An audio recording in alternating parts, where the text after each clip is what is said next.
so it's starting to get a reputation for being poisonous. Wow, that was a lot of taste. After that, shot of whiskey, lightly shaken up. Best Irish coffee you'll ever have in your life.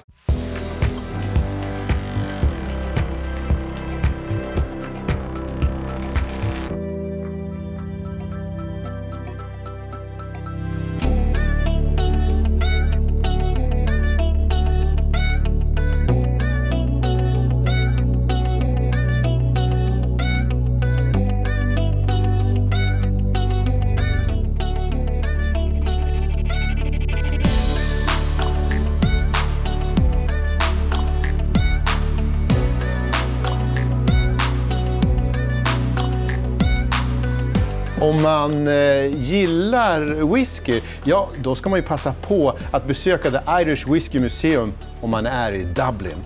Självklart kan man köpa denna ädla dryck här, men framförallt lära sig om dess historia och framtid.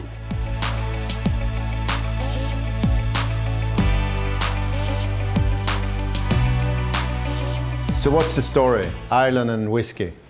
Well, if we're talking specifically whiskey as we know it today, Ireland started getting popular at making whiskey in the 1750s. Then by the early 1800s we had over 400 active distilleries in Ireland, and 200 of those were within 20 miles of Dublin City. So a lot of Canadian bootleggers realised, if I have an empty bottle for an Irish whiskey and I make my own stuff and I put my own stuff in there, I can sell this for the same price I could sell Irish whiskey. We also have to deal with stuff in Irish whiskey bottles poisoning people. So it's starting to get a reputation for being poisonous. And that meant that Irish whiskey started to become only produced for domestic use. But now it's changing again. Now it's changing. Now Irish whiskey is on the rise again. Det här rummet på museet är mångas favorit, för här får man prova på hur det kan gå att blanda sin egen whisky. This is a grain whiskey. This is a triple distilled malt whiskey, single malt. This is a triple distilled pot still whiskey, our unique style. And this one is a double distilled smoky whiskey. När man ska blanda whisky så måste man faktiskt smaka varje whisky först lite grann. Wow, that was a lot of taste. Yeah. Maybe I'm creating something new. Maybe you are. Maybe not. A bestseller.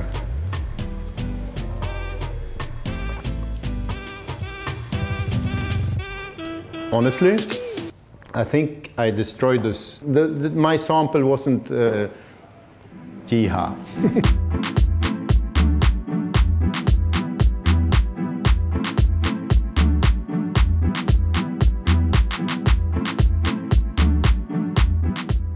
Teeling is a fairly young brand, but it's a lot of experience when it comes to whiskey. Absolutely. Yeah. We're an extremely new and innovative brand of Irish whiskey, yet we've been making whiskey since, the 1980s.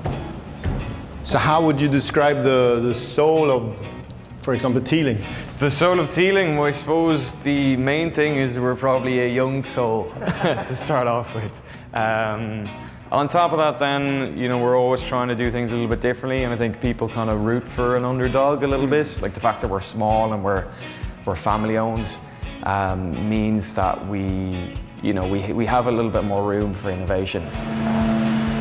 So this is where the magic happens, yeah, as they say. This is the heart of the distillery. And you can see everything is here, from milling to fermenting to the actual distills themselves. We are using a combination of both the open top wooden fermenters and the steel aluminium. We do, however, always mix them together. So we do about 15,000 litres in here, about 30,000 litres behind, and always combine them together.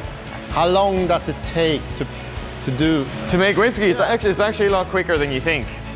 So from, say for example, once we receive the grain up as far as the stills, we're actually only looking between about 5 to 6 days. Now the thing is, after those 5 to 6 days, you have to let it sit in the barrel to wait a minimum of 3 years. Traditionally, in the olden days, it was apparently 3 years and 1 day. Now that 1 day, have you any idea why we added on 1 day? Apparently the Scots matured for 3 years minimum. Yeah, so the Irish, we thought, that lovely competition. Please, show me how to do the perfect Irish coffee. Irish coffee. Yeah. Irish coffee traditionally would contain just 4 ingredients. It's coffee, whiskey, cream, and sugar. Now what we've basically done, instead of using sugar, we are making our own house syrup called stout syrup. So you're gonna add in 15 mils of this straight into your glass. After that, shot of whiskey. After that, coffee. Cream. So you can see it's only 90 milliliters that you're adding. So for this, single cream, lightly shaken up.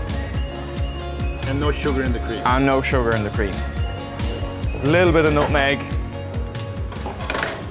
And there is best Irish coffee you'll ever have in your life. The best Irish coffee in the world.